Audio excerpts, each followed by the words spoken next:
Steve and Beth Ann were out for the night. This didn't happen often these days. They used to go out once a week, mostly for Beth Ann's sake.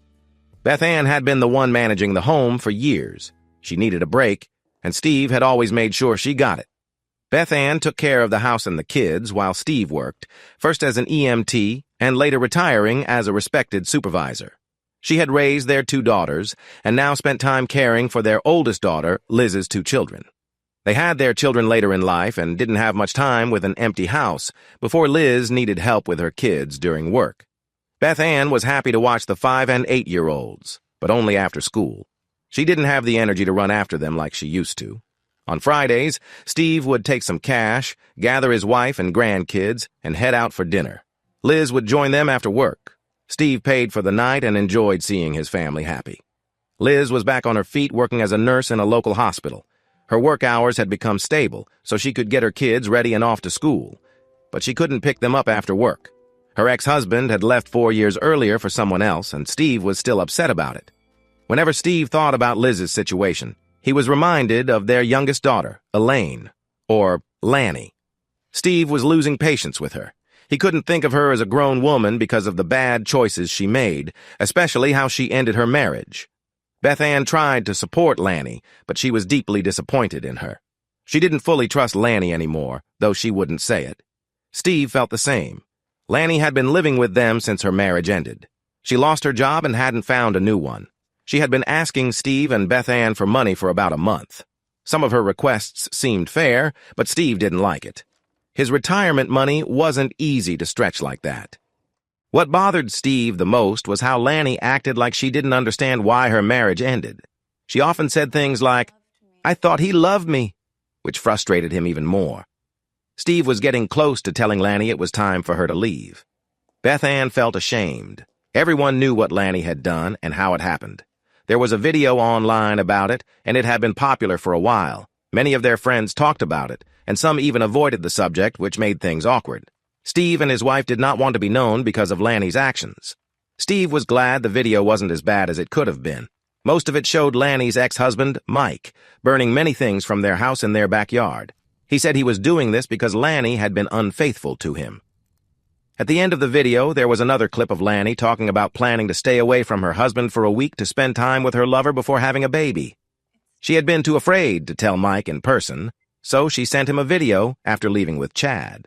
There had been a third clip that could have been added. It showed Lanny's lover, Chad, making fun of Mike while Lanny helped him feel proud. This part was not included in the online video.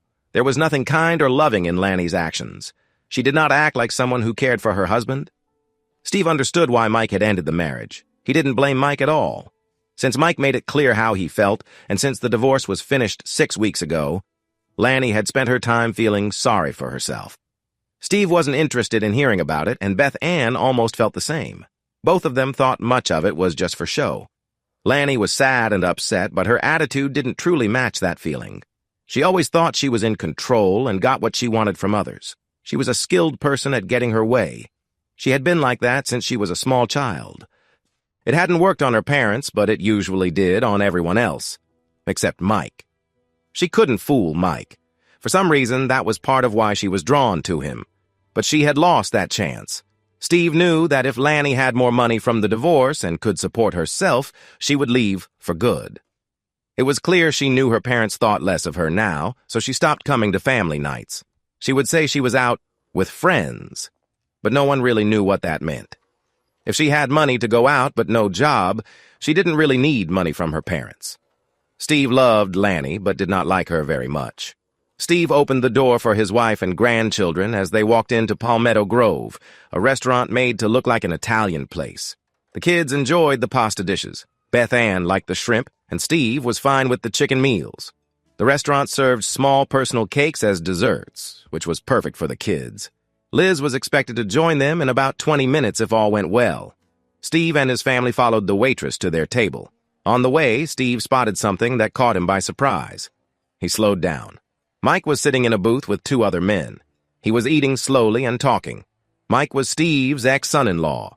Once Steve and his family were seated and had their menus, he looked across to his wife of 40 years.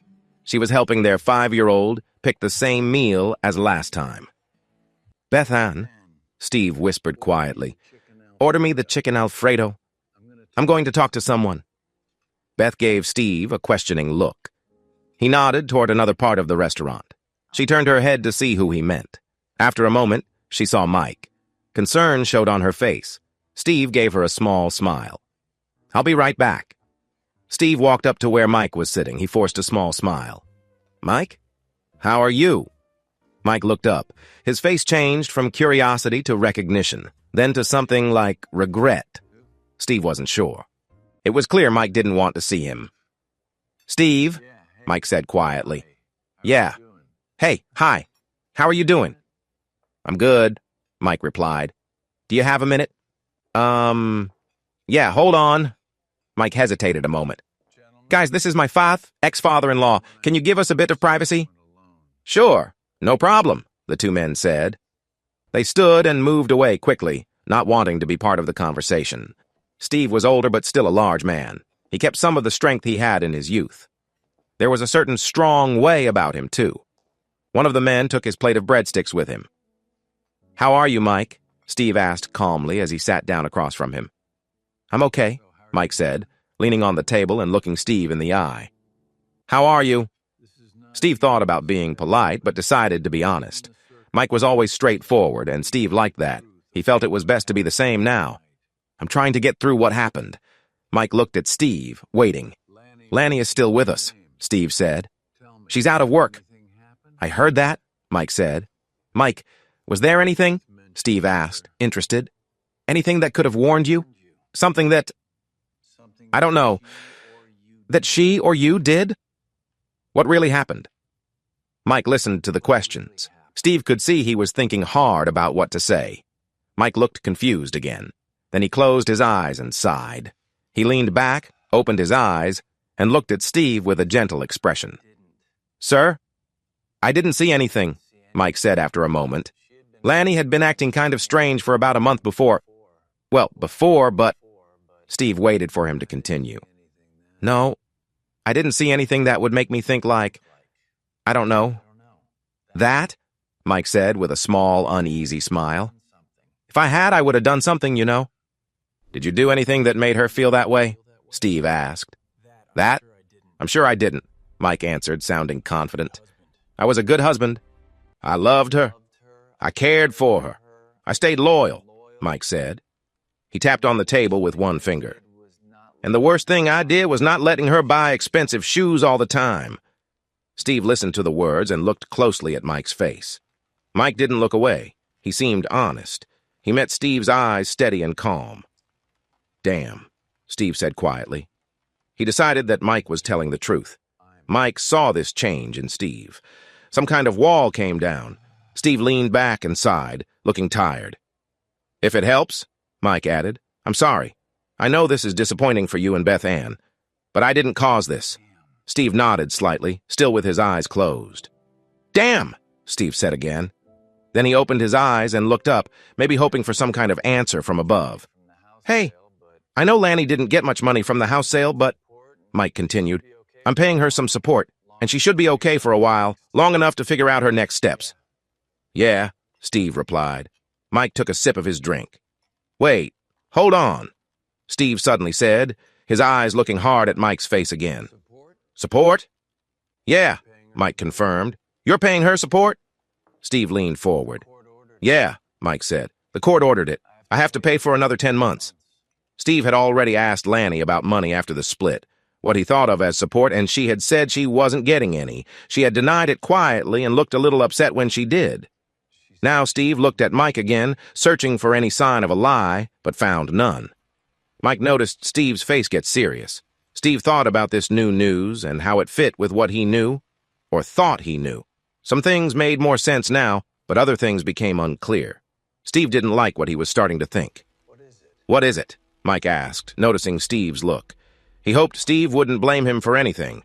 Steve took a moment to think, but his anger was still showing.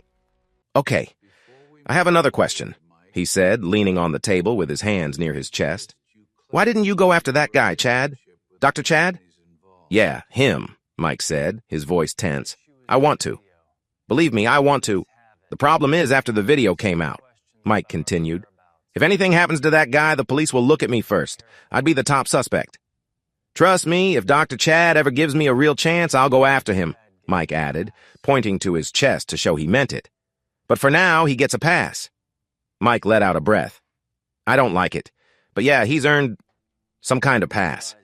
That said, Mike paused, realizing he was speaking in public and might have sounded threatening. I'm sorry. I want to apologize to you and Beth Ann, but it was Lanny who went with him. Lanny was the one I was married to. She knew better, Mike continued. She could have said no. She could have told me something was wrong.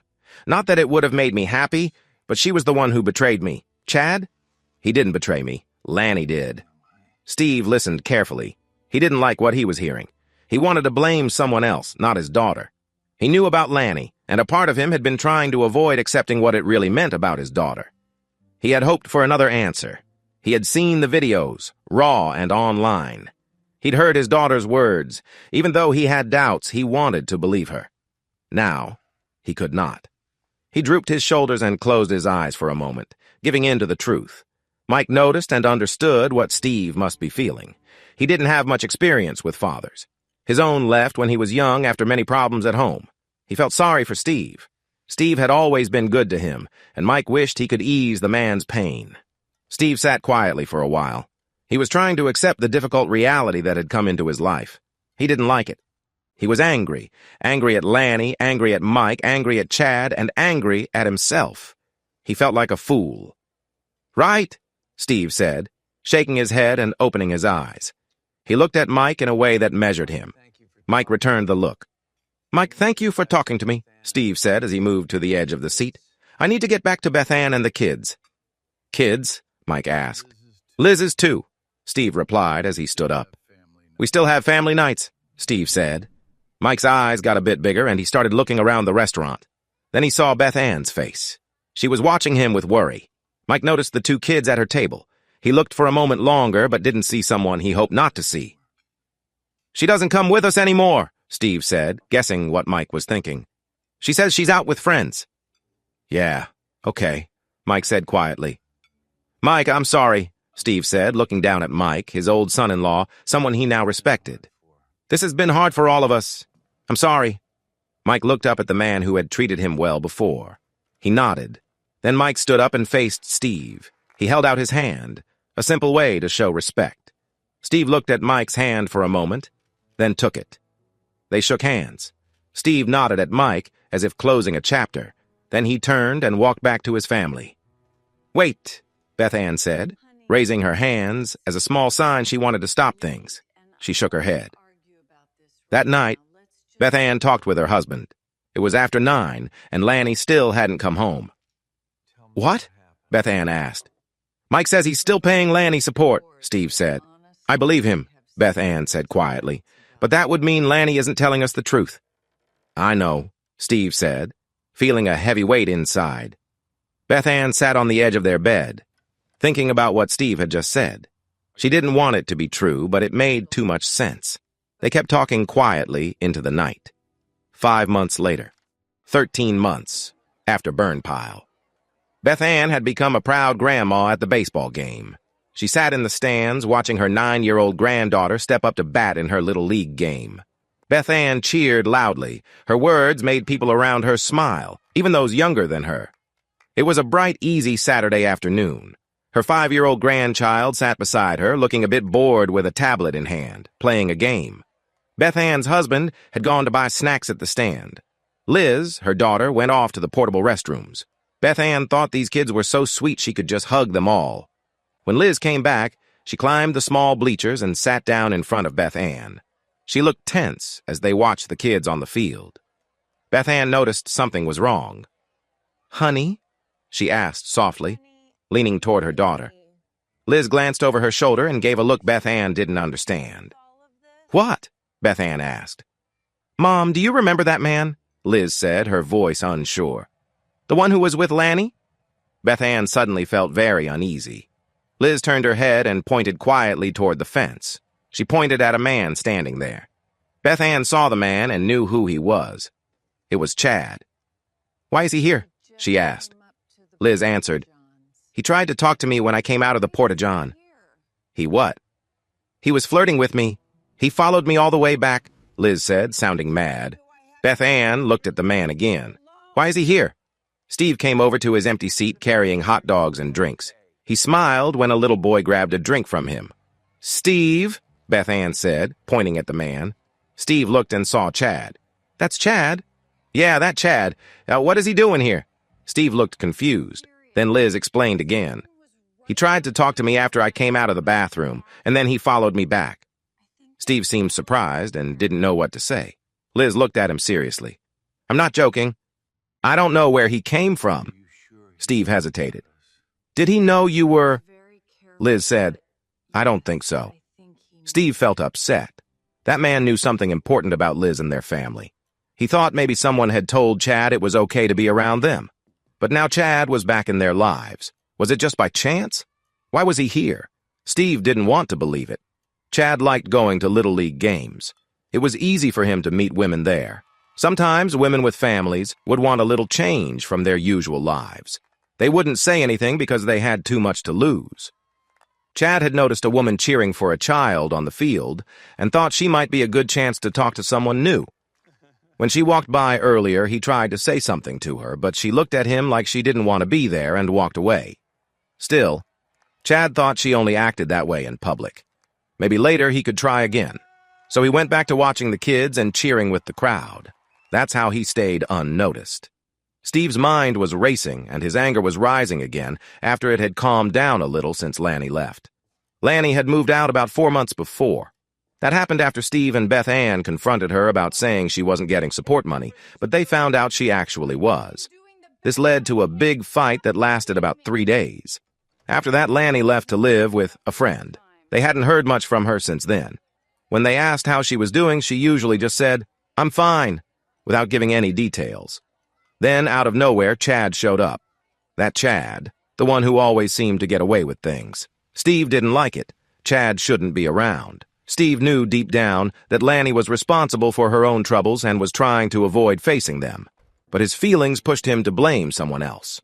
A small part of him still wished he could see his daughter as the little princess she had been when she was a child. But those days were long gone. Still, there was Chad. Steve started thinking hard. Later, he asked Liz, "Can you get your mom home after the game?" Yeah, I can," Liz said, looking back at him. "What will you do?" She knew her father well enough to guess he was planning something. Something about Chad. "Nothing but watch," Steve replied, standing up. He gently ruffled their 5-year-old's hair, then kissed his wife on the cheek. "I'm just going to watch." Steve followed Chad back to his condo. He assumed it was Chad's place because he saw Chad park his Mercedes inside the garage. Steve wrote down the address. Over the next few weeks, Steve kept an eye on Chad. He followed him from the condo to a new clinic he worked at. He saw him going out for lunches and dinners, too. Steve started to learn Chad's routine. After a week, Steve even found out where Chad liked to shop for groceries. He also learned about 2 bars Chad visited. One was for business lunches, and the other was a place where Chad tried to meet women. The second bar was where Chad spent time looking to chat with women. Steve found out some things about Chad from the clinic's website. That helped him learn more about Chad's background. Steve got to a point where he walked past Chad at the grocery store just to watch. He sat near him at the bars. He saw Chad talk to women at both places and bring some ladies back to the bar after they met somewhere else. Chad kept the business bar separate from where he socialized in this way. Steve noticed the kinds of women Chad liked. It wasn't surprising to him that his daughter matched that type. Steve was upset when he saw Lanny with Chad 4 different times. The foolish girl didn't seem to have the sense to stay away from the man who had helped break her marriage. That made Steve's anger grow again, along with his determination to do something about it. He learned some of Chad's habits, how he dressed, how he entered places, how he spoke, which hand he used most, how he started talks, the kind of scent he wore, where he liked to park when he went to places often. He learned all he could, the old way, by watching. On Thursday nights, Chad liked to go to the bar where he met women. He always parked in the same spot, a side parking lot with only some light. He parked away from other cars. Steve had seen Chad walk back to his car with a woman a few times, and they would sit inside for a while. Often, the woman's head would go down below the dashboard, out of sight, and Chad would look happy. Then the look on his face would change. Thursdays were the same every week. Chad did not always succeed on Thursday, but he was there like clockwork. He also left at almost the same time each week. This was what people called opportunity. The next week, Steve found the courage and made his plans. He got what he needed to do what he wanted. He knew his anger was not quite right deep down, but still, he felt this had to be done. Beth Ann saw that her husband had changed. He was more serious now. He stayed away for long times and did not talk about where he went. He came back angry, but tried to keep it quiet. She also noticed he did not talk to Lanny anymore. It was like he had nothing to say to her. Their relationship had been tense for months. Lanny had started to distance herself, but now it felt like Steve was the one who was shutting her out.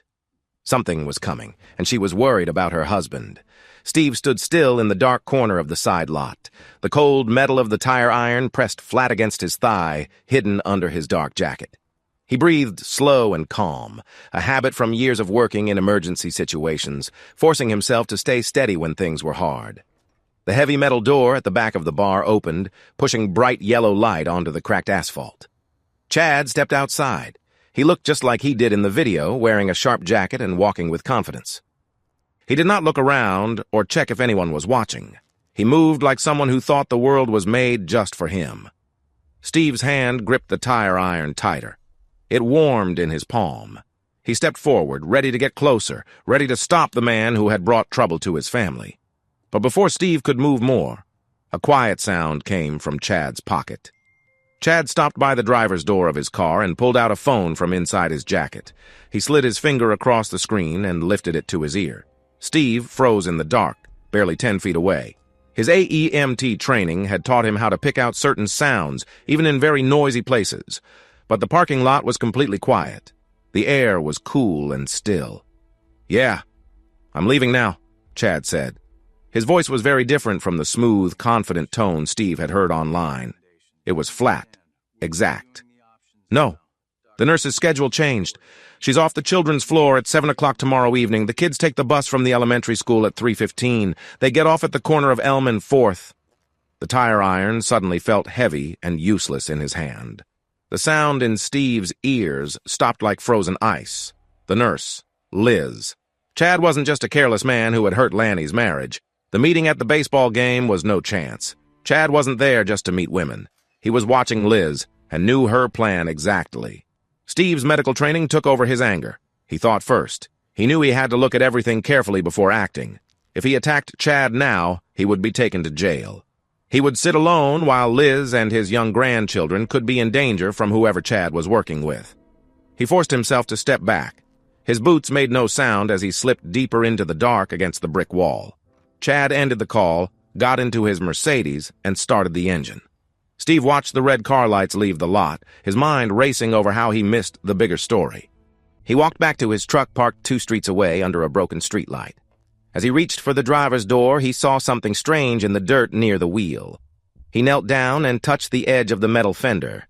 His fingers found a small, hard plastic square. Steve pulled it out. It was a magnetic GPS tracker, about the size of a small box. A tiny green light blinked slowly in the dark. Steve realized he wasn't the hunter tonight. He had been the one tracked. Steve didn't drive home. He left the GPS tracker resting on the bumper of an old sedan in a grocery parking lot far across town. Then he drove toward a quiet neighborhood on the east side of the city. Harriet's basement looked just like it had 10 years before. Tall metal shelves held a big ham radio setup, digital police scanners, and 3 large computer screens glowing softly. Harriet, a retired 911 dispatch supervisor, sat in her custom wheelchair in the middle of the quiet, buzzing machines. 30 years ago, Steve had pulled her from a smashed car on Interstate 80 and kept her breathing all the way to the hospital. She hadn't forgotten, and neither had he. "You look terrible, Steve," Harriet said. Her voice was rough and dry from years of smoking and working by the docks. "I need you to check something quietly." "They're all quiet now," she said as she moved closer to her computer. "Tell me the plates." Steve said the license plate number for the Mercedes. "The guy calls himself Dr. Chad. He runs a private clinic downtown." Harriet's fingers moved fast over the keyboard. She logged into city databases that Steve knew she still had access to, even if it wasn't official. From his time working with county detectives, Steve had learned how much secret information flowed through places like this. Harriet was in control. "There is no Dr. Chad," Harriet said after a couple of minutes. She looked at the data scrolling on her screen. "His real name is Julian Vance. No medical license anywhere near here. That clinic? It's just a front company, registered to a P.O. box. It's an unregulated business, takes cash only." Steve moved closer, the light from the screen showing the tense lines on his face. "What do we know about him? His record? No criminal charges, but money trouble? He's connected to a lot of broken lives." Harriet tapped the screen with a pen. "He's linked to many bankruptcies over the last 6 years, 4 women in 3 states, all divorced recently. All lost money soon after Julian Vance showed up in their area." Steve felt a heavy sickness in his stomach. Lanny wasn't just a careless girl making a bad choice. She had been carefully chosen as a target. Julian didn't ruin those marriages by accident. That was the plan. "I'm pulling phone records for that address," Harriet said, typing again. "There's a burner phone near his condo." She stopped and swallowed hard. "What is it?" Steve asked. Harriet's face went serious. "A text came to that burner 3 minutes ago." She looked up. It says, "The sister is ready. Start phase 2 on the nurse." The address from Julian's financial papers took Steve to a rundown motel about 20 miles outside the city. The neon sign was broken, and the doors looked weak. Lanny wasn't just staying with a friend. Steve knocked hard on room 114. "Lanny, open up." He waited 10 seconds and knocked louder. The chain on the door rattled, the lock moved, and the door cracked open. Steve barely recognized his youngest daughter. Lanny looked thin and pale under the harsh yellow light. The neat and confident look she usually wore was completely gone. Her eyes were wide and red, moving nervously toward the empty parking lot. "Dad, you shouldn't be here," she whispered, her voice shaking as she tried to close the door. Steve put his heavy boot in the doorway and pushed the door open, then locked the deadbolt behind him. The room smelled old and damp, with a musty carpet. "What has he done to you?" Steve asked, quietly but firmly. Lanny stepped back, crossing her arms tightly. "Nothing! You wouldn't care anyway. You and Mom kicked me out. You never loved me. You only loved Mike." Steve didn't answer her outburst. Instead, he looked at her arms. Under the pushed-up sleeves of her big sweater were dark marks on her pale skin. They were shaped in ovals, spaced evenly, changing color from dark purple to yellow. Steve's mind quickly realized these weren't from hitting. They were marks where someone had held her down. His father's worry grew, pushing away his anger. He moved closer, held her wrist gently but firmly, and pushed the sleeve up more to see the marks. "Don't touch me," Lanny's voice cracked. "Sit down," Steve said. He went to the bathroom, got a clean towel, ran it under cold water, and took out a small first aid kit from his jacket. He came back and placed the cold cloth on the worst bruise. Lanny flinched, but then relaxed, her tense act breaking down to show a scared girl. "Lanny," Steve said softly, using the calm voice he used with patients who were very upset. "What happened to you?" Tears rolled down her cheeks. She gasped, and her chest rose and fell quickly. "If you tell the police, he'll send the rest of the video to them. The part he didn't show Mike." "What video?" Lanny looked down. Her voice became weak and broken. "I killed someone, Dad." Steve kept the cold cloth steady on her arm. He didn't show shock. He just looked at her. "Tell me what happened. From the start." Lanny couldn't look at him. "It was during the week I was with him, the week he was seeing someone else. We went out drinking. I had too much, but he said I was fine and wanted me to drive his car." She swallowed hard, trembling. "We were on County Road 9 near the old marsh. It was very dark. I didn't see him until he was on the hood." "Who?" Steve asked. "A man. A homeless man. I hit him, Dad. I panicked. Chad took the wheel. He put the man in the trunk and cleaned up the blood. He told me he handled it, but his dash cam recorded everything. The crash, my face at the wheel, all of it." Lanny's voice shook as she hugged herself, trying not to cry. "He used the video to make me sign the divorce papers. Now I have to give him Mike's support money. He says it's for the victim's family to keep them quiet." Steve's sharp mind started working, looking at the details. County Road 9. 13 months ago. Back then, he was still helping EMS with training. He knew the records for that area well. If a person was hit on a county road at that speed, there would be signs. Broken things, blood, or someone calling 911. But there were no reports of an accident, no missing person, no injuries in that area for that whole month. "Lanny, look at me," Steve said gently. She raised her face, tears still there. "There was no body," he said strongly. "There was no accident." "I felt the hit, Dad. I saw him." "You saw what he wanted you to see. You were drunk and it was dark. He used a stand-in. This was all planned." Steve held her shoulders to make her listen. "You're being tricked. Your mistake was something else, but this accident is fake." Lanny stared, slowly understanding after all this pain. Before she could say anything, Steve's phone buzzed hard against his chest. He checked it. It was Beth Ann. "Steve," his wife said, her voice stretched with worry, "you need to come home." "What's wrong?" "That man," Beth Ann whispered. "Chad. He's at our front door. He's holding flowers and asking for Liz." "Do not open the door," Steve said, his voice calm but firm. "Lock the door tight. Talk to him through the camera. Tell him Liz isn't home and you'll call the police if he doesn't leave." "He's just standing there smiling," Beth Ann said, her voice shaking. "Buster's barking at the window and he's looking right at the camera. I'm 5 minutes away." Steve hung up, nodded at Lanny to stay where she was, and ran to his truck. He drove fast, breaking the rules to get home quickly. At the house, their dog Buster was barking from inside. Julian Vance, still pretending to be Chad, stood calm on the porch, fixing his jacket. He turned slowly as Steve came up and gave a smooth, friendly smile. "Steve, hi," Julian said, his voice soft and easy. "I hope I'm not bothering you. I just wanted to help." Steve stopped at the bottom of the porch steps. He didn't shout. He didn't reach for a weapon. He kept his calm look, studying the man in front of him. "What do you want?" Steve asked. "I found this at the baseball field yesterday," Julian said. He took a plastic hospital ID badge from his breast pocket. "She must have dropped it near the portable toilets. I wanted to give it back myself, make sure she got it." Julian held out his right hand and stepped down one stair, offering the badge. Steve stepped up and took Julian's hand. Instead of a normal handshake, Steve shifted his grip and felt the pulse on Julian's wrist. It was slow, about 60 beats per minute. Julian was standing face to face with the father of the woman he was threatening on the family's property, and he showed no sign of worry. Steve knew Julian wasn't normal. Julian smiled slightly and gently pulled his hand back, leaving the ID badge in Steve's palm. "Have a good evening, Steve. Tell your daughter I said hello." Julian walked to his car and drove away. Steve looked at the badge in his hand. Behind Liz's photo, inside the plastic sleeve, he found a small, clear photo. It was of Liz's 2 kids, 9 and 5 years old, playing on swings at their school playground. Steve locked the front door, closed the curtains, and gathered Beth Ann and Liz in the kitchen. Their dog Buster paced nervously under the table, feeling the change in the house's mood. Steve put the ID badge and the small photo on the kitchen counter. He didn't hide anything. He told them about the tracker on his truck, the phone call he had overheard, the fake clinic, and the staged accident that had kept Lanny away for over a year. Beth Ann covered her mouth, eyes wide with shock, but she stayed strong.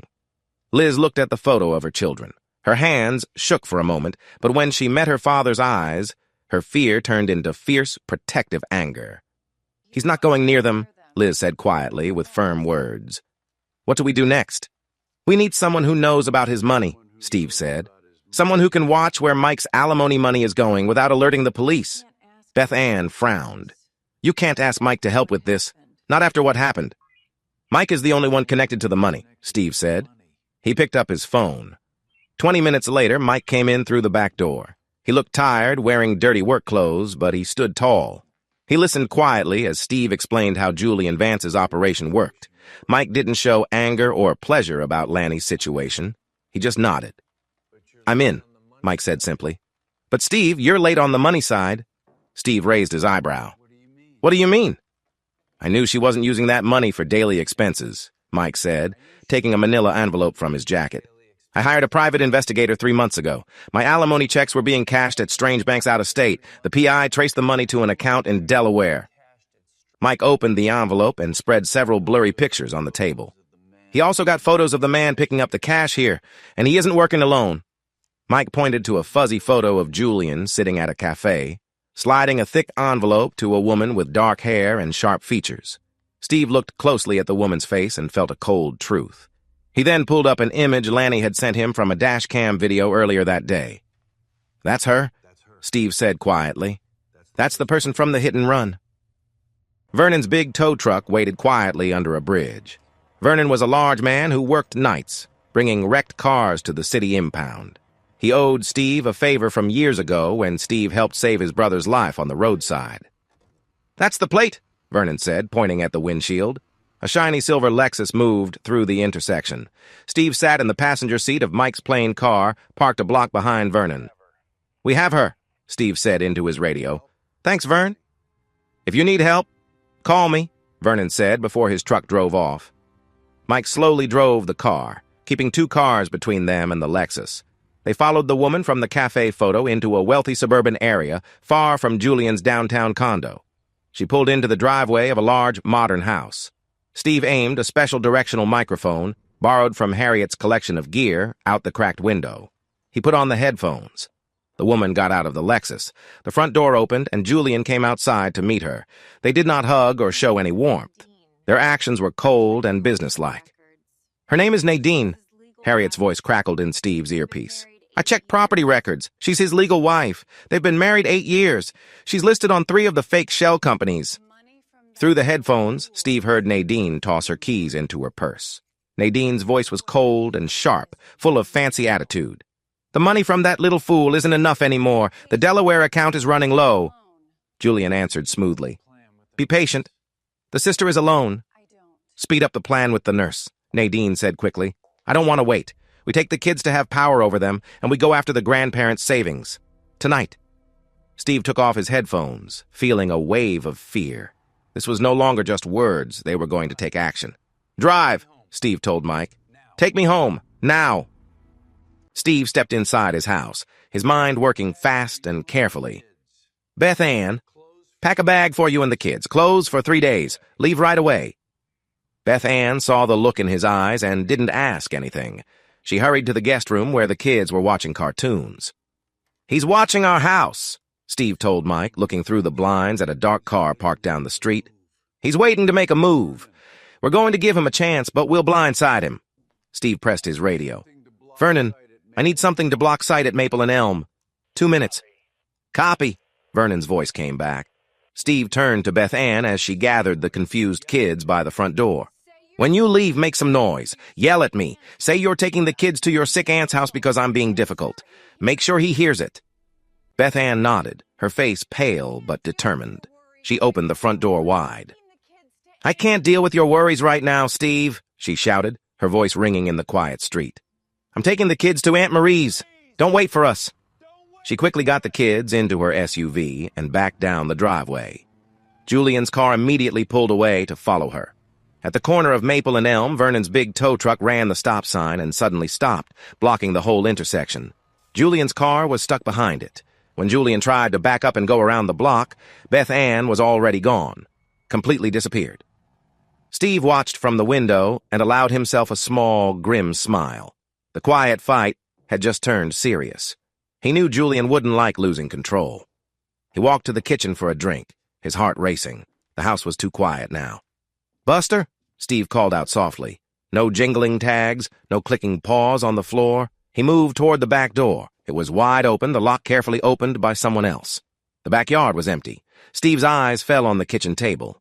Sitting right in the middle of the granite counter was a heavy silver dog collar. Under it lay a piece of fancy paper with 4 words written neatly, "Checkmate, old man." Steve didn't waste any time calling for help. A lost dog wouldn't get a quick reaction, and he needed everyone looking right away. He switched his radio to the citywide emergency channel. "This is Supervisor Unit 4, retired," Steve said, his voice going out to every garbage truck, street sweeper, and mail carrier on the city network. "I have a code red happening. The suspect is driving a dark gray Mercedes. He took my golden retriever. If you see it, call it in." The city workers responded. 10 minutes passed, then 20. "Unit 4, this is Sanitation Truck 8, a voice came through the radio. "I found the gray Mercedes behind the old warehouses at the industrial park on 7th. There's no one in the car, but there's a golden retriever tied to a chain-link fence." "Got it, Truck 8. I'm on my way." Steve and his partner Mike arrived at the industrial park 15 minutes later. Buster was there, tied with a thick rope to the fence. The dog was whining softly. Steve knelt down, checking him carefully. Relief spread over Steve as Buster happily licked his face. Mike walked slowly around the Mercedes, his hand near his belt. "Steve, he's not here," Mike said. Steve stood and looked around the empty industrial park. It was less than a mile from the county hospital. Julian hadn't brought the dog here to hurt it, and he hadn't stayed to wait for them. It was a trick. Steve's phone buzzed. He pulled it out quickly and answered on the first ring. "Dad," Liz said, her voice shaking badly. "I'm at the hospital. I just went to the break room." "Liz, what's wrong?" "My locker was broken into. Someone used a crowbar." Steve's medical training helped him understand what was happening fast. "What's missing, Liz? Did you have anything from the pharmacy?" "I was supposed to return an unused lockbox to the pharmacy floor," Liz said, breathing fast with panic. "It had strong sedatives in it, propofol and midazolam. It's gone."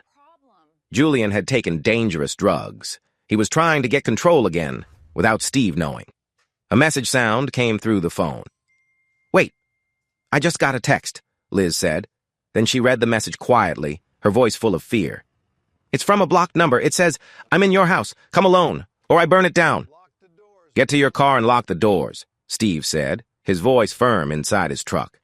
"Do not go home. Meet us at the end of your street. We'll be there in 5 minutes."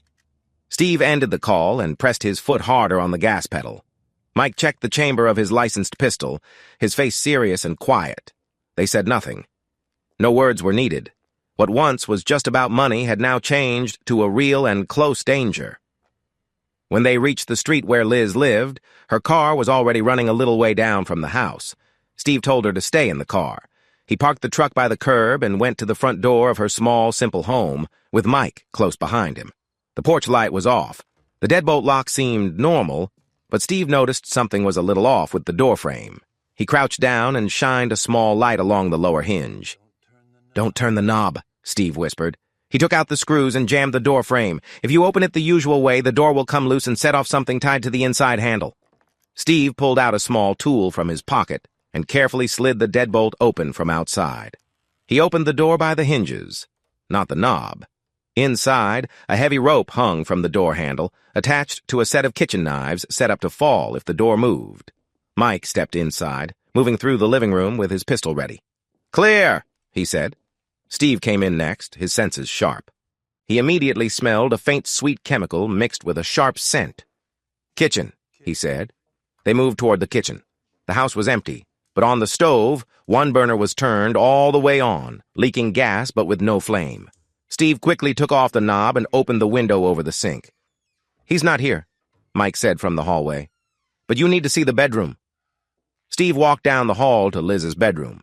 Nothing was disturbed, except for one thing. In the middle of her pillow sat an uncapped syringe filled with clear liquid. Suddenly, loud footsteps pounded on the porch. Liz had not stayed in her car. She pushed past Mike and stopped at the bedroom door, her eyes focused on the syringe. Her face went pale. She started breathing fast and shallow. Her knees gave way. "Liz!" Steve said, catching her before she fell. Her hands were shaking badly and her eyes showed deep fear. "He was in here," she whispered, clutching her chest. "My children, they sleep here sometimes." "Look at me," Steve said firmly, with calm control, like someone trained in emergencies. He pressed her hand against his chest. "Feel this beat. Breathe with it. Breathe in for 4 seconds. Hold for 4. Breathe out for 4. Do it." Liz shut her eyes tightly, struggling for breath, but slowly, with her experience as a nurse, she matched her breathing to his count. Her breath began to slow. The panic attack rose and then fell away. Steve pulled his daughter close, holding her tight. As he held her, all doubts disappeared. Julian Vance was not going to face a trial. Steve was determined to stop him for good. His phone buzzed in his pocket. He took it out and put it on speaker. "Dad," Lanny's voice came through, worried and out of breath. "Nadine just showed up at my motel. She says she will give the police a video tonight unless I bring Liz to them." Steve left Mike at the house to lock the doors and stay with Liz. He drove the 20 miles to the highway motel in just 15 minutes. When he kicked open the door to room 114, Nadine was gone. Lanny was hurriedly packing clothes into a bag, her hands moving fast in clear panic. "I have to leave," Lanny said without looking up. "I'm going out of state. If I disappear, they can't use me anymore." Steve stepped fully into the room and closed the door behind him but didn't lock it. He stood in front of her, blocking the way out. "Move, Dad!" Lanny shouted, her voice shaking. "You don't get it. She gave me a deadline, midnight tomorrow. If I don't bring Liz, I go to jail for manslaughter. Liz is strong. She has Mike and you. She can get through this even if they keep her to get money, but I can't handle prison." Steve looked at his youngest daughter. Her selfish fear was hard to watch, but he knew it came from deep terror. He didn't yell. He took his phone out and played a message Harriet had sent from a secret source. Nadine's cold, demanding voice filled the small motel room. "Speed up the plan with the nurse. I don't want to wait. We take the kids as leverage and drain the grandparents' savings. Tonight." Lanny stopped packing. The bag fell from her hands with a soft thump. "They won't just keep her," Steve said, his voice calm but firm. "They will take your niece and nephew. They will force your sister to take strong medicine and tear this family apart, and you are helping them do it." Lanny stepped back, covering her mouth with her hands. Her eyes grew wide as the truth hit her. Everything, the staged accident, the blackmail, the stolen money, was bigger than just her. Her knees gave way. She sank onto the edge of the bed, crying. These weren't fake tears to trick anyone. They were full of heavy guilt and pain. "I'm sorry," she said, hugging herself. "Dad, I'm so sorry. What should I do?" "Tell me what to do," Steve said as he crouched down in front of her. He pulled a small, heavy black box with a thin wire out of his jacket. It was an old radio transmitter Harriet had saved from her days as a dispatcher. "You're going to meet Nadine," Steve told her. "You will agree to her terms, and you must wear this." Lanny looked at the wire, her hands shaking. She took a deep breath and wiped her face before nodding. An hour later, Steve sat in the back of a rented van watching from across the street. Mike was driving. Through the window, they saw Lanny enter a busy diner and sit in a booth with Nadine Vance. Steve adjusted the radio receiver as Lanny's voice came through, nervous but clear. "I'll do it, but I need some promises." Suddenly, a loud screech and lots of static filled the receiver. Steve took off his headphones, frustrated. "The transmitter is broken," he said. "We lost the sound. We can't see or hear anything." Mike didn't wait. He unbuckled his seatbelt and opened the van door. "Mike, stay put," Steve warned. "If Nadine sees you, the whole plan fails." "She won't," Mike answered calmly.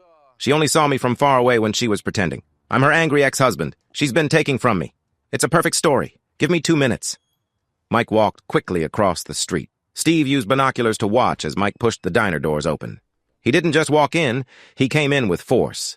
Mike went straight to the booth where Lanny and Nadine sat. He slammed his hands on the table, making the cups shake. Even from outside, Steve could see Mike's anger. Mike leaned toward Lanny and spoke loudly, making everyone stop and look. He pointed at her chest, acting like the angry ex-husband perfectly. Lanny looked shocked and raised her hands to show she meant no harm. Nadine looked upset and moved away a little. During the mess, Mike knocked over a napkin holder to keep people's attention. At that moment, Lanny acted quickly. She reached under her coat, broke the wire off the broken transmitter, and slipped a tiny microphone into Nadine's purse pocket. Mike gave Lanny one last warning look, then turned and left the diner. He hurried back to the van, breathing hard and a little shaky from the rush. "Did she get the device inside?" Steve asked, turning the radio dial. The static faded, and the clear sounds of the diner came through. Nadine's sharp voice was heard. "Your ex is like an animal," Nadine said sharply through the speaker. "Pathetic, but it shows my point.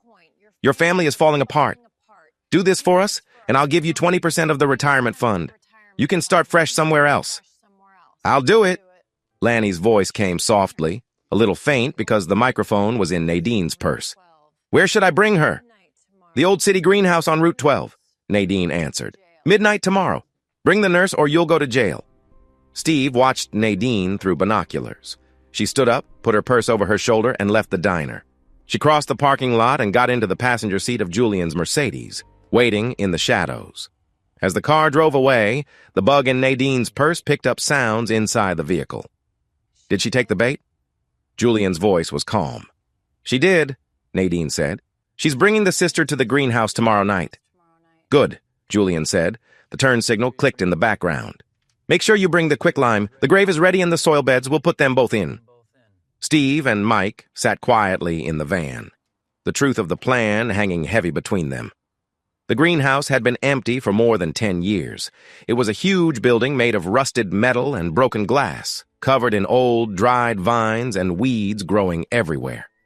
Steve, Mike, and Liz walked through the big open space in the late afternoon light. The air smelled of wet dirt, rust, and old decay. Steve kept looking around, checking the building not as a fight place, but as a dangerous area. "The catwalks look weak," Steve said, pointing to the narrow paths 20 feet above the ground. "But the metal frame is still strong. There's only one main door. The side doors are locked from the outside." He went to a rusty iron wheel attached to a thick yellow pipe. "Old gas line from the city. They shut it off years ago, but some pressure is still there. If things get bad, we can use it." "I'll stay right here," Liz said, pointing to a clear dirt spot in the center of the greenhouse. Steve turned to her, serious. "No. You stay in the van with Harriet. Lanny goes in, checks the target, and we act from the catwalks." "Dad, please," Liz said, looking straight at him, her eyes strong. "Julian wouldn't get this far if he wasn't careful. If he doesn't clearly see who he wants, he won't go through with it. He'll stop and come back for my kids later. He has to see me." Steve looked at his daughter. The scared nurse who had been in the hall was gone. In her place stood a mother ready to act as bait to stop the danger to her children.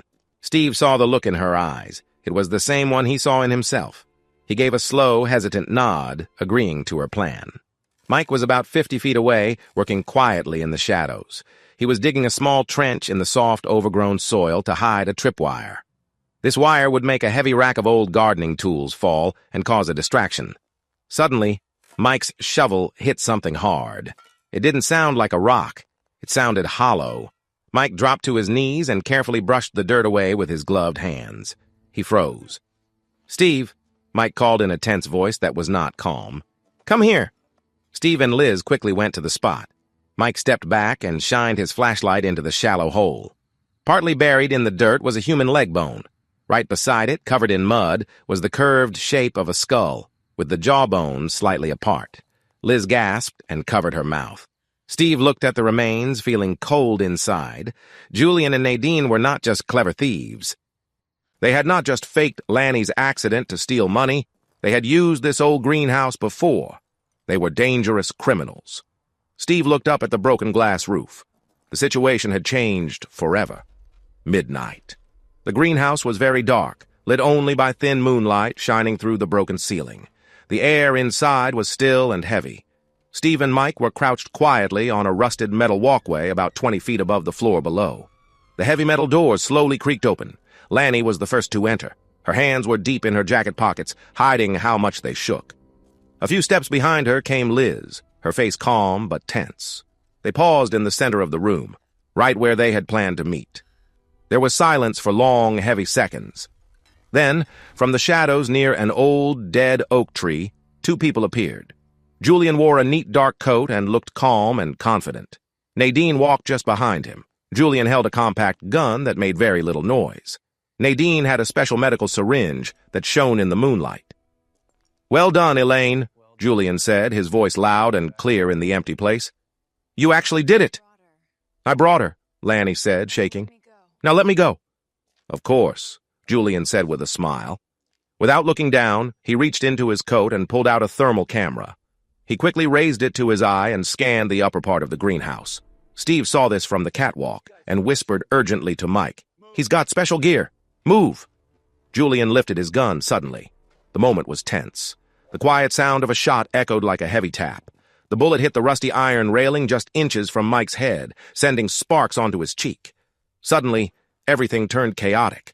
Mike dropped flat onto the grate. Steve raised his flashlight high above, shining a bright, flickering light that blinded Julian. He shouted at Liz to run. Julian fired blindly toward the light. On the dirt floor below, Nadine acted quickly. She had a job to finish. She rushed at Liz with fast, strong steps, holding a sedative syringe in her hand like a sharp tool. Liz tried to move back but tripped over a large root sticking out of the ground. She fell hard on her back, eyes fixed on the needle coming down toward her chest. Suddenly, a body hit Nadine from the side. It was Lanny. She hadn't run away. Instead, she threw herself with all her strength between Nadine and Liz. Nadine cried out in anger as they both tumbled onto the dirt. They struggled in the dark, arms and legs twisting. Nadine was bigger and stronger. She managed to press her knee into Lanny's stomach and pushed the syringe deep into Lanny's thigh. She pressed the plunger, sending a strong dose of hospital sedatives into Lanny's body. "No!" Liz shouted. Lanny gasped, her eyes wide with surprise. The medicine quickly took over. She fell back onto the ground, her body going very weak. She stopped moving. Her jaw relaxed, and in just a few seconds, she stopped breathing. The strong medicine had stopped her body's control of breathing. She was in serious trouble. Steve did not hesitate. He left his safe spot above and jumped over the rusty railing to the dirt below. He rolled as he landed to soften the fall, then hurried to his youngest daughter. The area under the vines was very dark. Steve pulled an emergency breathing kit from his belt. He didn't have time to use a light. He didn't want to attract Julian's attention. Steve knelt beside Lanny. He gently tilted her head back. Carefully, he placed his fingers inside her mouth, moving past her tongue until he felt the soft flap at the back of her throat.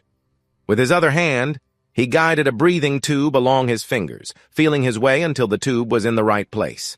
He connected a breathing bag to the tube and squeezed it. Lanny's chest rose. He had helped her start breathing again. Behind him, Nadine quickly stood up. She pulled a small folding knife from her pocket, her eyes fixed on Steve's back as he worked with the breathing bag.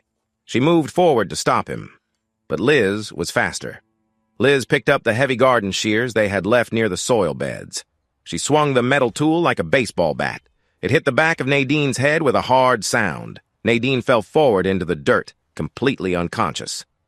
Liz dropped the shears, her chest rising and falling quickly. She went down on her knees beside her sister and took over using the resuscitator bag to help Nadine breathe. A loud metal sound rang through the building. Steve looked up. Julian Vance was gone. He had moved toward the exit. The big iron doors of the greenhouse slammed shut, and the heavy chains rattled as Julian locked them inside. Seconds later, a strong hissing noise began from the old yellow pipes running along the walls.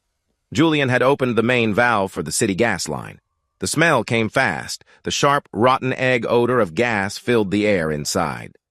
"He opened the main valve," Steve shouted. His voice was low because it was dark. "It's natural gas. It's lighter than air. It will fill the top of the room first and push the oxygen down. Stay low. Keep your faces near the ground." Mike dropped down from a catwalk and landed hard on a pile of old mulch. "The doors are chained tight. We can't break the iron." "Breathe through your sleeves," Steve told them. He tore off his jacket, soaked a part of it in a puddle of old rainwater under a tarp, and pressed it over Liz's mouth. "Keep giving her air. Don't stop," he said, watching closely as Liz worked with the resuscitator bag. The hissing grew louder. The air in the greenhouse was quickly becoming unsafe to breathe. The dry plants made the place dangerous for sparks and fire. They had less than 3 minutes before the air would be too dangerous to stay. "The glass!" Mike shouted, pointing to a thick, cloudy window near the ground that had not been broken. Without waiting, Mike stepped back a few paces, then ran and pushed his shoulder hard against the window.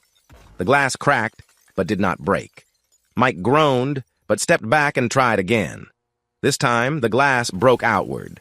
Sharp pieces cut through Mike's heavy jacket and left painful scratches on his arms and shoulders. But the window was broken. Cold night air rushed in through the hole. "Go!" Steve yelled. Mike grabbed Nadine by the collar of her coat and pulled her through the broken window. Steve and Liz lifted Nadine by her arms and legs, moving her limp body through the opening. Steve worked hard to keep the breathing tube in place as they all escaped into the fresh air. They fell onto the cold grass outside the greenhouse, coughing and gasping for fresh air. Liz quickly went back to caring for Lanny, tears running down her cheeks. Mike sat against a tree, holding his sore arms, his chest rising and falling fast. Steve stood up, his lungs burning, and looked toward the dirt road where they had parked. Mike's car was still there. Vernon's van was still there, but Julian's Mercedes was gone. Steve felt a chill run through him. Julian wasn't just running away to save himself. The man had lost his wife, his plans, and his control, but he still knew where to cause the most hurt. "He's not running away," Steve realized, his voice quiet and rough in the dark woods. "He's going to Aunt Marie's cabin. He's going after Beth Ann and the kids. Mike, get in your car," Steve ordered, his voice firm above the soft sound of Lanny's breathing machine. "Take Liz and Lanny to County General. Now." "What about you?" Mike asked, still holding his arms, which had some cuts from broken glass. "He's going for Beth Ann. I have to stop him." Steve ran toward his old truck, his boots slipping in the mud of the road. He jumped into the driver's seat, starting the engine before he even closed the door. As he sped out of the industrial park and onto the road, his hand reached for the radio. "Harriet," Steve said sharply into the microphone. "I need you." "I'm here, Steve." The retired dispatcher's voice came back quickly. "Tell me what's going on." "Julian is running. He left the greenhouse 2 minutes ago. He's heading for my Aunt Marie's cabin off Route 4. I need someone to watch him or he'll get there first." "Give me 10 seconds," Harriet said. Steve pushed the truck harder, reaching 70 miles per hour on the narrow 2-lane road. The steering wheel shook in his hands. He knew he couldn't beat a Mercedes sports car in a straight race. "Got him," Harriet's voice returned, sharp and clear. "He's on Interstate 80 westbound, past exit 42. He's going 90, Steve. You can't catch him." "Vernon," Steve said, switching channels smoothly. "You hear me?" "I'm listening," the deep voice of the tow truck driver replied. "I have 3 rigs on the west side now. Where do you want him?" "I need a block on I-80 just past exit 46, Steve said. "Make him leave the highway onto the rural road." "Copy that. Moving." Steve kept his speed, his hands tight on the wheel. He knew the rural road well. It was a winding, dark stretch of gravel and cracked asphalt that would take away any speed advantage Julian's sports car had. 10 long minutes passed. "The block is ready," Vernon said over the radio. "He's taking the bait. Just exited at 46 onto the dirt road." "Good job," Steve said quietly. "Harriet, check his GPS." There was a long silence on the line. Too long. "Steve," Harriet said, her usual sarcastic tone gone. "His car just stopped moving. He's sitting still on the detour." Steve slammed on the brakes, making the truck skid hard as he neared the detour's intersection. He left the headlights on and jumped out, his hand brushing the tire iron in his jacket. Julian's car was parked across the narrow dirt road, the driver's door wide open. The engine was still running, but no one was inside. "He left it," Steve said into his radio, feeling a sinking feeling in his stomach. "He took a different car to lose the tracker." Now, Steve had no idea where Julian was. The chase had turned into a scary game of guessing in the dark. He pulled out his phone and called his wife. He had to warn Beth Ann to lock the cabin doors. The phone rang twice before the line clicked open. Steve took a deep breath. "Beth Ann, listen." "Room service," a cold, smooth voice said. Steve froze. It was Julian. Then the call ended right away. Steve didn't shout or throw the phone. Instead, his fear turned into sharp focus. There was no time to be scared. He climbed back into his truck, turned off the headlights, and drove the last 2 miles to the cabin, guided only by the soft moonlight through the trees. He parked a short distance away, hidden behind a thick mound of grass and bushes. He moved quietly on foot through the woods. The cabin was bright inside. Warm light from the living room lamps spilled onto the front porch. Steve hid behind a large oak tree, looking around carefully. There were no strange cars in the driveway.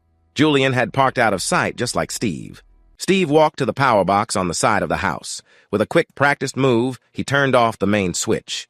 The cabin sank into deep darkness. Without waiting, Steve avoided the front door and slipped around to the back patio. He entered through the mudroom. He knew every part of his aunt's old cabin, the creaky floorboards, the dark corners. He moved silently down the hallway.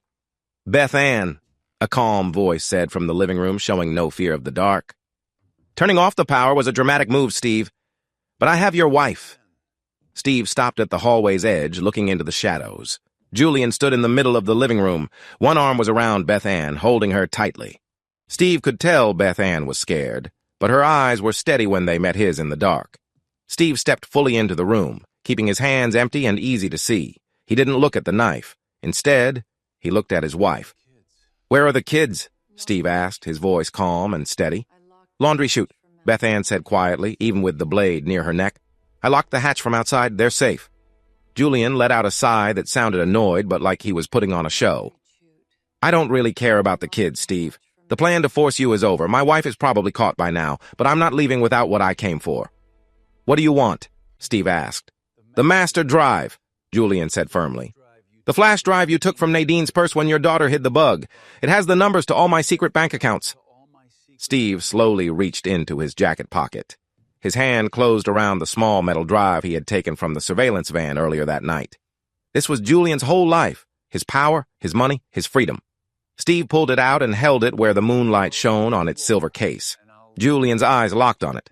For a brief moment, he looked truly scared, breaking the cold look on his face. "Throw it on the floor and I'll leave," Julian said. You keep your wife. I keep my money. Steve didn't argue. He flicked his wrist and tossed the metal drive onto the wooden floor. It hit the floor between them. Julian's eyes followed it. For one heavy second, his focus shifted from his hostage to the money. He loosened his hold on Beth Ann to reach for it, but Beth Ann didn't wait. She didn't scream or flail. She lifted her right leg and brought her heavy boot down with all her strength on Julian's foot. Julian cried out, the sudden strong pain making him lose control. He dropped his hold entirely. Steve moved quickly before Julian's shout ended. He didn't use a weapon. Instead, he threw himself forward and pushed Julian backward into the heavy wooden coffee table. The table cracked under their weight as they fell. The knife slid away into the shadows. Julian was younger and faster. He rolled quickly and hit Steve with an elbow. Steve felt the sharp sting, but didn't slow down. Julian tried to get up, but Steve fought him calmly, like someone trained to control a strong, upset person without fighting hard. Steve grabbed Julian's wrist, twisted his arm, and pressed firmly on a sensitive spot under Julian's arm to stop him from moving. Julian gasped as his right arm suddenly went numb and useless. Steve didn't stop. He pushed down hard on Julian's legs, pressing his knee against the thigh in a way that made Julian's body jerk uncontrollably. Within half a minute, the struggle was done. Julian lay on the floor, breathing hard, unable to move his limbs. Steve stood up, chest rising and falling quickly, wiping blood from his chin. "Get the zip ties," Steve said to Beth Ann. 5 minutes later, Julian Vance was tied tightly to a heavy wooden chair in the middle of the kitchen. The emergency generator started, filling the room with sharp, bright light. Julian glared at Steve, breathing unevenly. He tried to smile with confidence, but it didn't last. "You think this changes anything?" "You can't stop me," Julian said. "You don't have the courage for it." "I don't hurt people like that," Steve said quietly. He walked over to his emergency bag on the counter. He pulled out a bag of clear fluid, some clean tubes, and a large needle. "What are you doing?" Julian asked, his voice getting higher. Steve said nothing. He went to Julian's tied arm, wrapped a tight band around his upper arm, and carefully put the needle into a visible vein. He taped it down and hung the fluid bag from a hook on the ceiling. "This isn't about questions," Steve said, his voice cold and calm. "This is about ending things. That bag has a strong medicine used to help people pass peacefully when they are very sick. It will slowly stop your muscles first, then the muscles that help you breathe. You will be awake, but you won't be able to move or breathe." Julian stared at the clear liquid dripping into the bag below. "You're lying. You're a medic. You save people," Julian said. "You threatened my grandchildren," Steve said softly. He stepped back and put a small voice recorder on the table. "You'll have about 4 minutes before you can't speak anymore. If you tell me the passwords, the bank numbers, and where to find the real camera footage that shows my daughter wasn't at fault, I will stop this." Julian laughed in disbelief. "No way," he said sharply. Steve nodded and folded his arms, waiting. 1 minute passed, the liquid dripping steadily. "My hand!" Julian gasped suddenly, eyes wide with fear. "My hand is going numb." "That's the hit I gave you earlier," Steve said quietly. "But the medicine is working now. Soon you'll feel it in your chest. Your breathing will get hard." Julian gasped sharply. His eyes moved quickly between the fluid bag and Steve's steady face. The man who had controlled everyone with his mind was suddenly trapped in his own failing body. "Wait!" Julian gasped, panic breaking through his calm. He struggled to breathe, his mind convinced he couldn't. "Wait! Stop!" 2 minutes, Steve said, looking at his watch. "The Delaware account password is Evergreen88. Julian screamed, tears running down his face. "The main banking numbers are in the encrypted folder on the drive. The password is my mother's maiden name, Vance 2010. The real dash cam footage is on a hard drive hidden in the vent of my condo. Stop the drip. Stop it." Steve didn't touch the IV. He let the recorder catch every frantic word and sob. Julian gave up the names of 2 dishonest bank managers where 3 secret safety deposit boxes were, and exactly how he and Nadine had arranged the accident involving Lanny. When Julian finally stopped, crying into his chest, Steve turned off the tape. Steve pulled out his phone and called. "Harriet," he said. "Did you get all that?"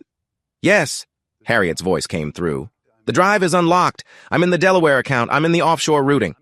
"Empty them," Steve ordered. "Sure thing. Moving the full amount to the city's secret charity fund. It's done. The money is gone." Julian lifted his head, horrified. "You can't do that. That's millions." "You're right," Steve said. "It was." Steve walked over and calmly pulled the IV needle from Julian's arm, tossing the clear bag onto the counter. Julian looked at the bag, then at his hands, and realized he could still move his fingers perfectly fine. He took a deep breath, his chest filling easily. "It's just saltwater," Steve said, voice full of anger. "Not a paralytic. It never was." Julian's eyes grew wide in shock. The man who had controlled and hurt others for years had been broken and lost everything by a simple trick from an old paramedic. Suddenly, the wail of police sirens filled the quiet night, growing louder from the main road. "I didn't call them," Steve said, reading the question on Julian's face. He gave a grim smile. "Nadine did. Liz got hurt at the greenhouse. When she woke, she told on you to save herself." Within 10 minutes, the cabin was filled with officers. Red and blue lights flashed through the trees, casting long shadows all around. Steve sat on the back of his truck, a thick blanket wrapped around his shoulders. Beth Ann stood close, holding his hand. The kids were finally brought back from the laundry chute and were now fast asleep in the back seat of a police car, watched over by a woman deputy. A tall man in a heavy coat came over and briefly shone a flashlight in Steve's eyes. "You look awful, Steve," said Detective Miller, lowering the light. Steve gave a tired nod. Miller was the main officer in charge for the county. 25 years ago, Miller had been a new cop, frozen by shock at a huge accident scene. Steve had pulled him in, told him what to do, and helped him through that difficult night.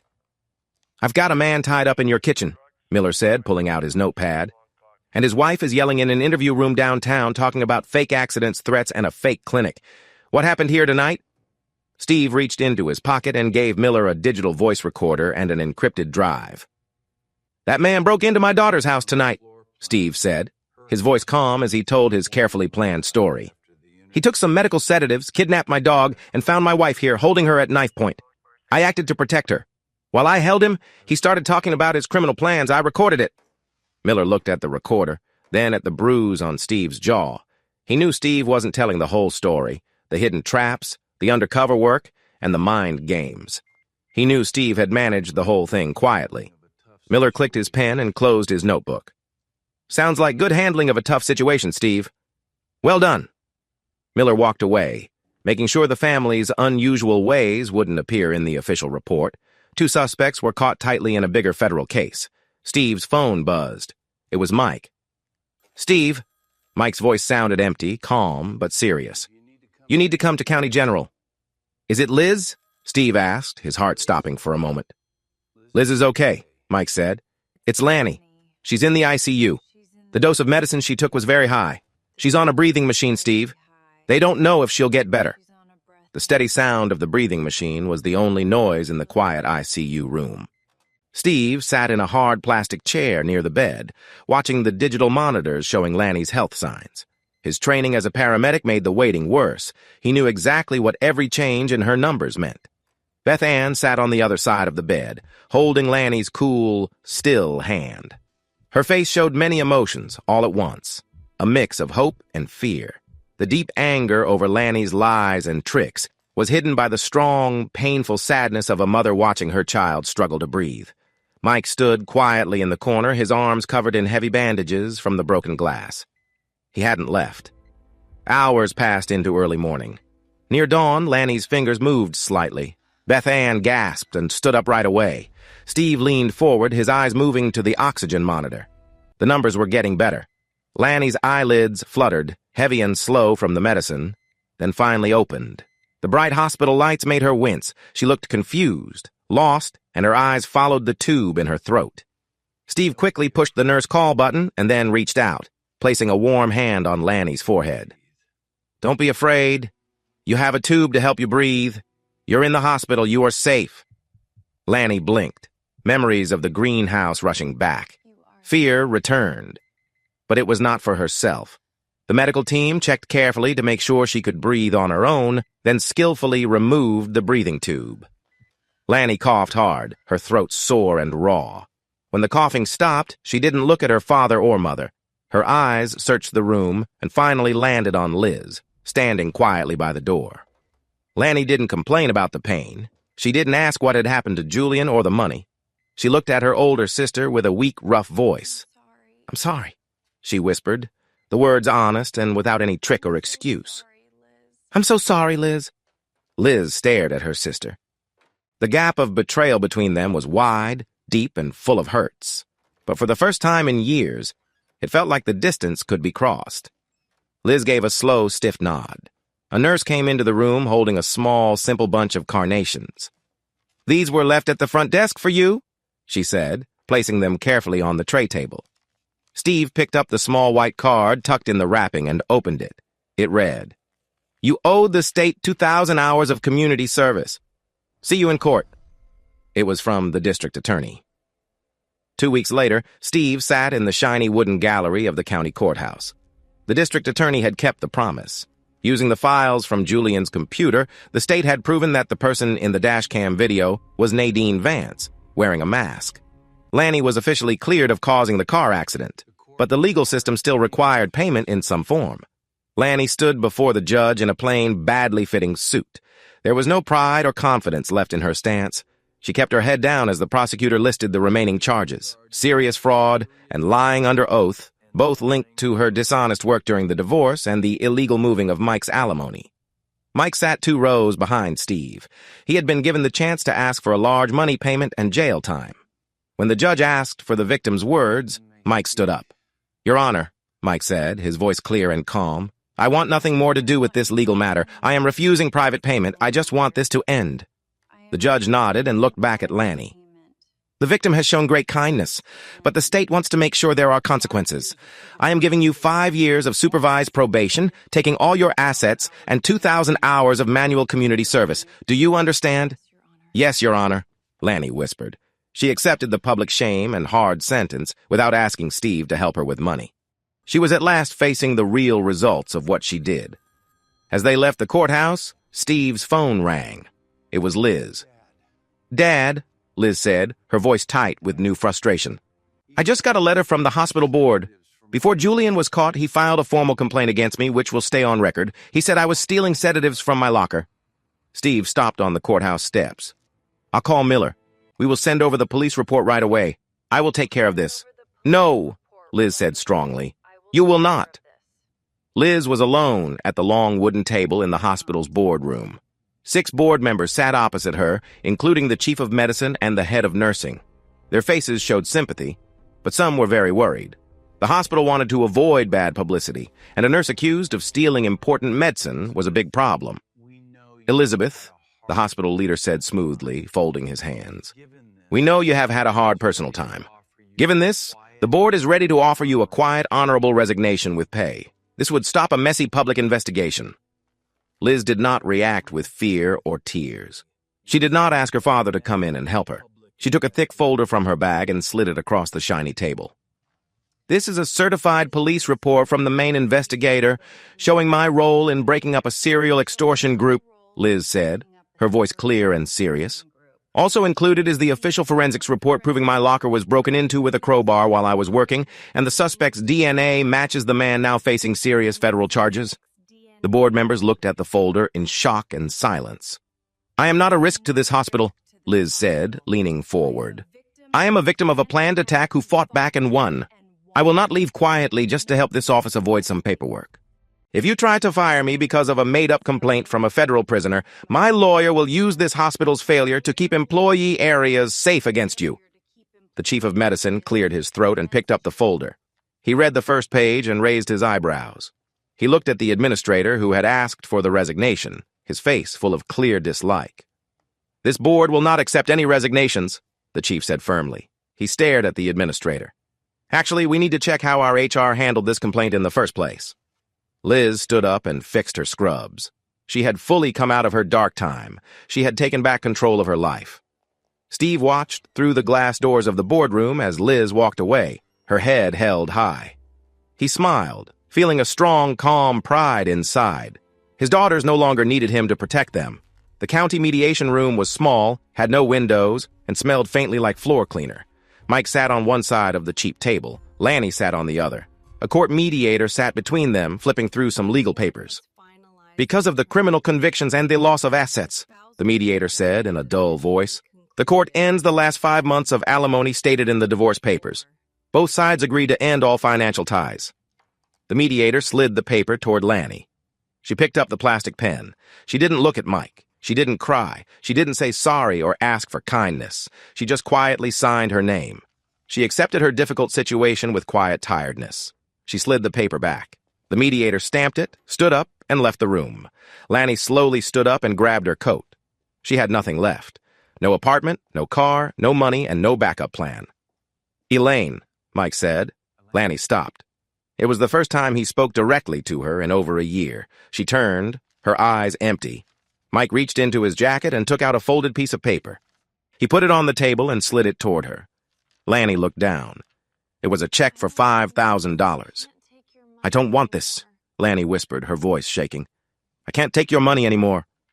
"It's not alimony," Mike said in a flat voice. No anger or warmth. "It's a fresh start fund. I don't want to see you in town. I don't want to run into you at the grocery store. Take the money. Buy a bus ticket, find a cheap place to stay somewhere else, and leave our city." Lanny looked at the check in her hand. It was the last kind thing from the man she had hurt. It felt heavier than any harsh word he could have said. She picked up the check, nodded once, and left the house. Their last connection was gone. 2 hours later, Steve opened his front door. Lanny was standing on the porch with a large, full bag. Steve stood in the doorway, keeping her from coming inside. Beth Ann appeared behind him and placed a caring hand on his shoulder. "Dad," Lanny said quietly, her voice no longer full of confidence. "I signed the papers. I have to see my probation officer on Monday. I have some money saved to get a place, but I need a place to sleep tonight. Just the basement, just until I can get back on my feet." Steve looked at his youngest daughter. He wanted to pull her inside and protect her from everything. It hurt him inside. But he also knew the difference between helping and hurting. If he let her in now, the old problems would start again. He looked back at Beth Ann. She had tears in her eyes, but nodded firmly. They agreed. "No," Steve said quietly. Lanny blinked, surprise showing on her pale face. "Dad, please. It's just me." "We love you, Lanny," Steve said, his voice full of feeling but firm. "We will always love you. But you can't stay here. You broke this family. You brought danger to our home. We got through it, but now the doors are closed." Beth Ann came forward, her voice calm and strong. "You have to build your own life, Elaine. Your own way. We won't protect you from the hard parts anymore." Steve was ready for an angry reaction. He expected shouting, tricks, and threats like before. But none of that happened. Lanny looked at her parents and saw the strong line they had drawn. She didn't cry. She closed her eyes, took a deep breath that shook a little, and nodded. "I understand," Lanny whispered.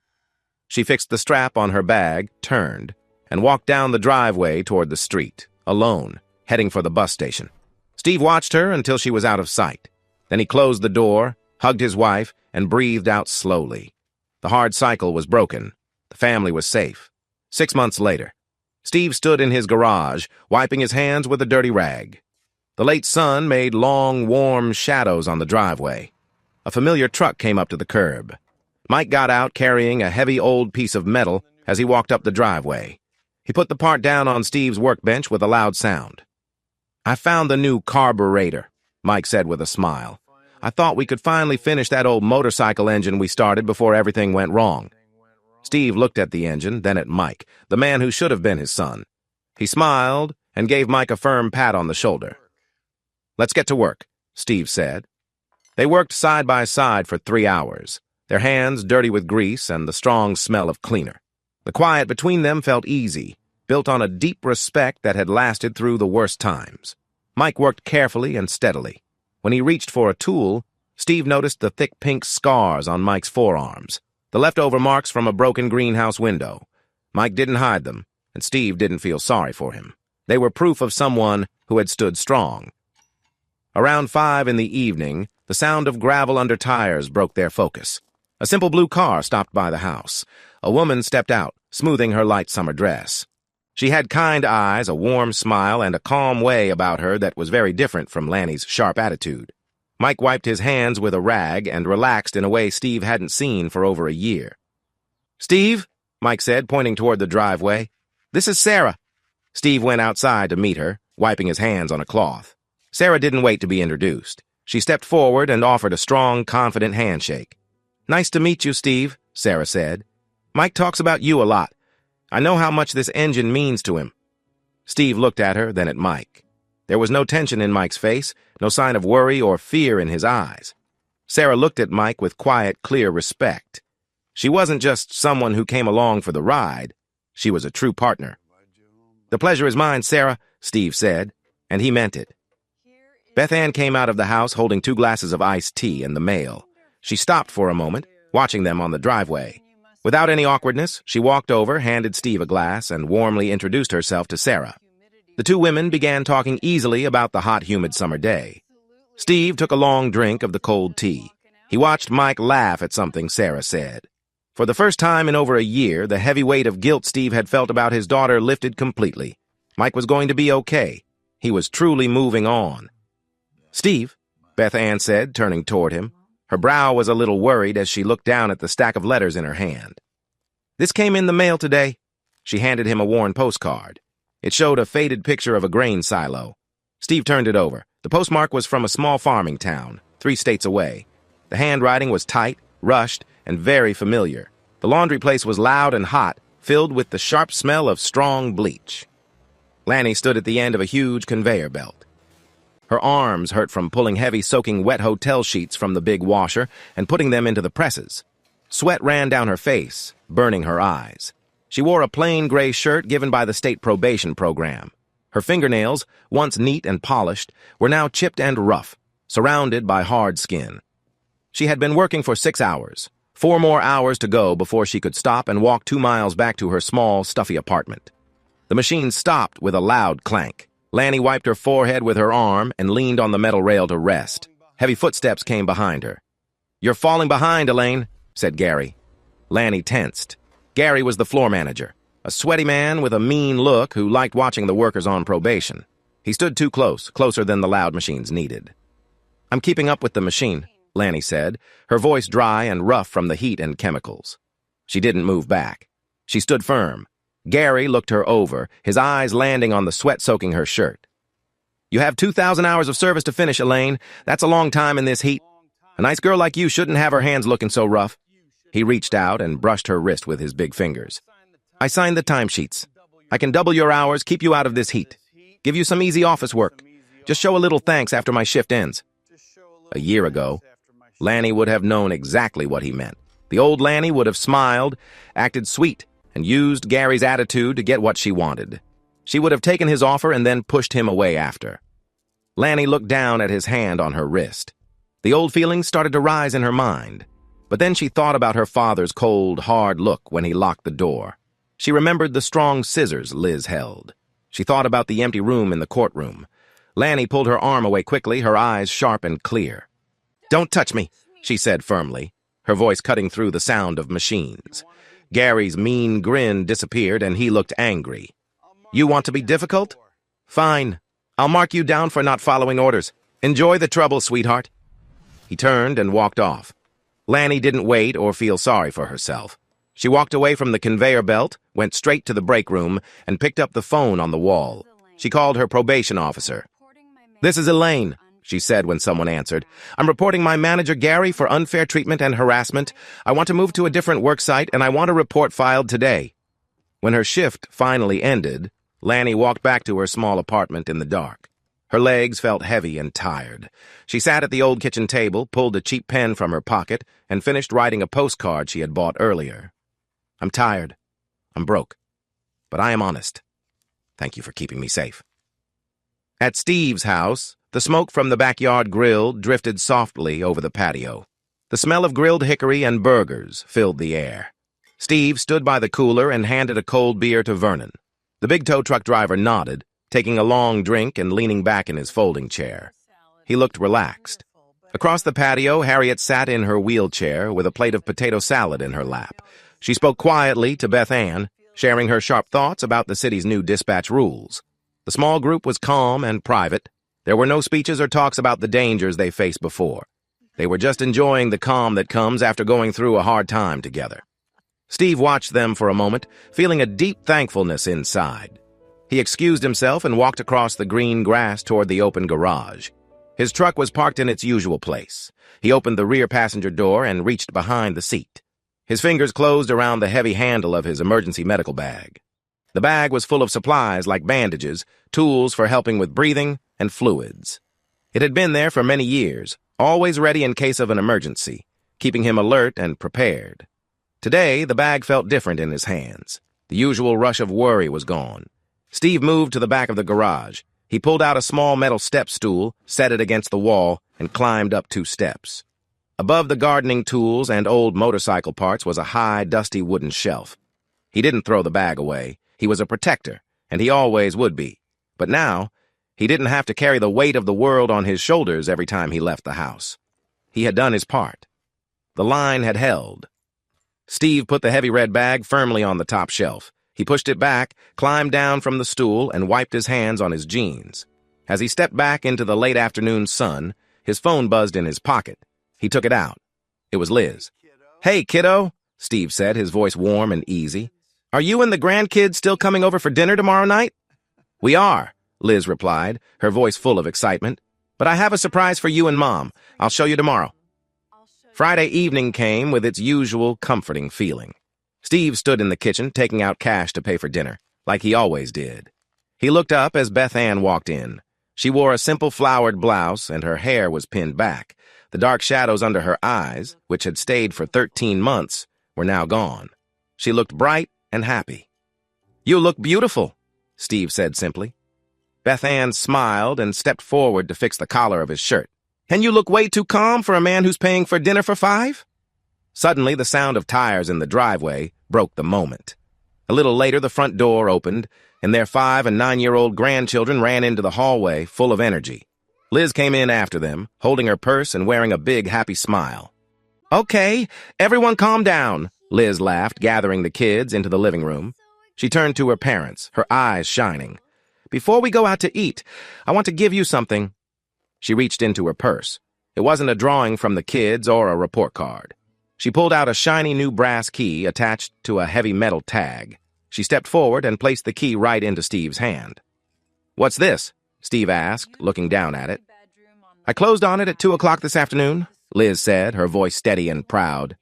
"It's a 3-bedroom house on the west side. Good school district, nice yard. The mortgage and the deed are all in my name. I'm fully independent now, Dad, but I want you to have this spare key, just in case." Steve stared at the key. It felt cool and heavy in his palm. After all the struggles, the pain, and the times they felt nearly broken, they had finally stopped the cycle.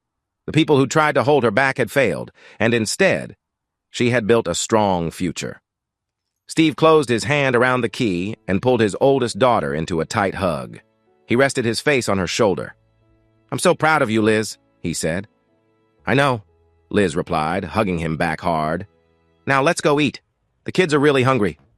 They got into Steve's truck and Liz's new car and drove side by side across the city. After about 20 minutes, Steve parked in the crowded, brightly lit lot of Palmetto Grove. Inside, the lobby was full of families waiting for their tables. The air smelled like garlic, fresh bread, and tomato sauce. Steve stood near the host stand, waiting to be called. His eyes drifted up to a TV above the small bar. The sound was off, but the words moved quickly across the bottom of the screen. It was the local evening news. The camera showed the big stone steps of the courthouse downtown. Steve straightened up a little when he saw the faces of Julian and Nadine Vance. They were in orange uniforms with federal guards beside them. Julian looked tired and worried, his usual confident look gone. Nadine seemed wild and angry, shouting at her lawyer. The words on the screen said the sentencing had just finished. The strong front the two had shown was broken in court. Nadine had told against Julian, accusing him loudly. Julian tried to blame everything on Nadine, but the judge didn't believe either story. Both were given the longest sentences with no chance of getting out early. They would stay in prison for life. The news switched to a live view of the empty city greenhouse on Route 12. Big yellow machines were tearing down the old metal frame and broken glass. The words on the screen said, "City Council approves demolition of hazardous site, Children's Park in development." The dark times that had affected the city were finally being cleared away. It was finished. "Party of 5 for Steve," the young hostess called through the noise. Steve stopped looking at the television. He didn't think about Julian anymore. He went back to his wife and daughters, gently placed his hand on Beth Ann's lower back, and led them inside the dining room. The waitress showed them to their usual big, curved booth in the far corner. The restaurant was alive with happy, busy sounds. The 5-year-old quickly started coloring hard on the paper placemat, while the 9-year-old talked with Beth Ann about how much broccoli she needed to eat to get a special dessert cake. Liz sat across from Steve, smiling warmly as she ordered a glass of wine. Steve leaned back against the red vinyl seat, watching the waiters carry big plates of pasta and shrimp through the busy aisles. He took a sip of his sparkling water and let the noise of the restaurant fill the air around him. It was the sound of regular life, which had been hard to keep and protect. As Steve looked around the room, he noticed someone near the entrance. Mike was coming into the dining area. Sarah was walking beside him, her hand lightly holding his arm. They were laughing about something as they looked for a free table. Over a year ago, seeing Mike in this same place had brought back feelings of shame, secrets, and anger that almost broke Steve. He remembered the tense moment when he sat in Mike's booth, needing answers about Lanny's mistakes. But tonight felt different. Steve sat up straight, raised his hand high, and whistled sharply to get Mike's attention. Mike turned and saw Steve sitting in the back booth. His face showed real surprise. He tapped Sarah's shoulder and nodded toward Steve's table. Steve waved them over with a big smile. "Grab some chairs," he called out as they came closer. "We've got plenty of room." Mike and Sarah didn't wait. They moved 2 heavy chairs from a nearby empty table and squeezed in with the group. Beth Ann quickly poured Sarah a glass of water, while the 5-year-old proudly showed Mike his crayon picture. It was a strange but beautiful moment, a group brought together not by old rules of divorce or hurt, but by what they had been through together. The big plates of chicken and shrimp were cleared, replaced by small, brightly lit cakes that the kids asked for. The table was filled with warm, friendly talk.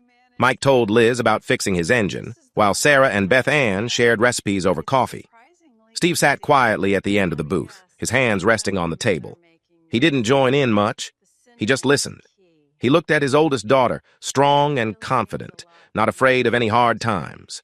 He looked at Mike, a man who had lost a lot but built a steady, honest life again. He looked at Liz, the steady center of his world. Steve reached out, picked up his glass of sparkling water, and smiled quietly. He tapped a spoon lightly on the edge of his cup. The clear sound stopped the talking. Everyone went quiet. Mike stopped what he was saying. Liz looked up. Beth Ann turned toward Steve, her eyes soft and hopeful. Steve wasn't the type to give long, serious speeches. He didn't feel the need to explain what it took to survive.